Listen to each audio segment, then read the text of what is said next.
और एग्जाम में अगर धांधली होती है तो बम फट जाए कि आप उनके लिए नौकरियां पैदा करें कि ये रेवोल्यूशन क्रिएट की गई। किस तरह देखते हैं सर कॉकरोच जनता पार्टी के पूरे इस एजिटेशन को, प्रोटेस्ट को और जो मूवमेंट उन्होंने चलाई?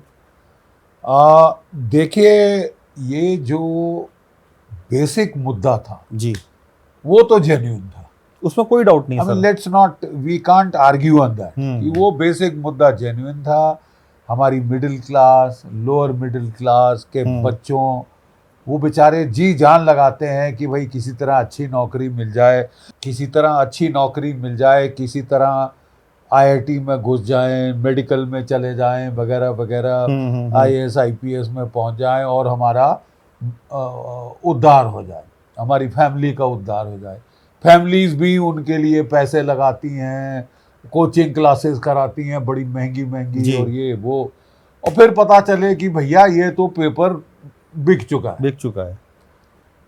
तो नेचुरली आक्रोश तो होगा साहब, और बड़ा जम के आक्रोश होगा। देखिए, प्लीज अंडरस्टैंड, आपकी जो डेमोग्राफी है, भारत की बेसिक डेमोग्राफी है 50% भारतीय 27 वर्ष की आयु के नीचे है। वो नौकरियां ढूंढ रहे हैं, और वही देश की ताकत भी है, वही हमारे देश की ताकत है। बिकॉज और देश बूढ़े हो रहे हैं, जापान बूढ़ा हो रहा है, रूस बूढ़ा हो रहा है, चीन बूढ़ा हो रहा है, अमेरिका में भी एजें बढ़ती जा रही हैं, जापान तो तकरीबन एज के लिहाज से बहुत बुरा हाल हो गया है। तो you have a youthful demographic, वो आपके लिए बड़ा भारी फायदा हो सकती है, बशर्ते कि आप उनके लिए नौकरियां पैदा करें।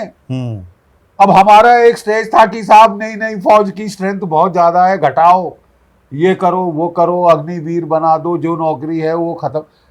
मतलब हमें तो उस वक्त भी कुछ समझ नहीं आया, लेकिन खतरे की घंटी तो बज रही थी कि भाई समवेयर डाउन द लाइन कुछ तो करना पड़ेगा ना, कुछ तो करना पड़ेगा साहब। बिल्कुल, आपको जॉब्स क्रिएट करनी पड़ेंगी, ठीक है, और जॉब्स के लिए माध्यम है आपके एग्जाम, ठीक है, और एग्जाम में अगर धांधली होती है तो बम फट जाए, और वो बम फटा। सो बेसिक कॉज जेन्युइन था, नो डाउट, ठीक है।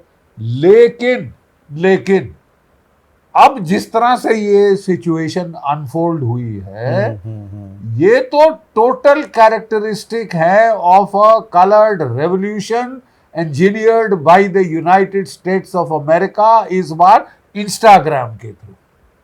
मतलब आप जो बात कह रहे हैं कि सर ये रेवोल्यूशन क्रिएट करी गई है, ये बिल्कुल इंडिकेशंस आ रही हैं कि ये रेवोल्यूशन क्रिएट की गई।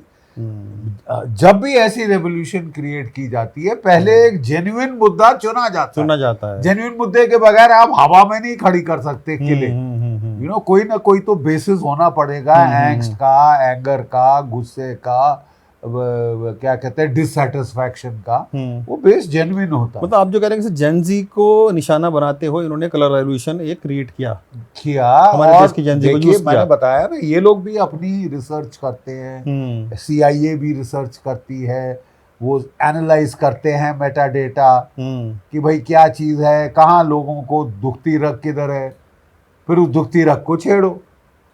बांग्लादेश में भी यही हुआ था, श्रीलंका में भी यही हुआ था, नेपाल में भी यही हुआ था। अब जरा थोड़ा समझिए, क्योंकि अब इस पे गौर फरमाना, इस पे ध्यान देना बहुत आवश्यक हो गया है। ये खतरा है, बड़ा भारी खतरा ये एक क्रिएट करने की कोशिश की जा रही है।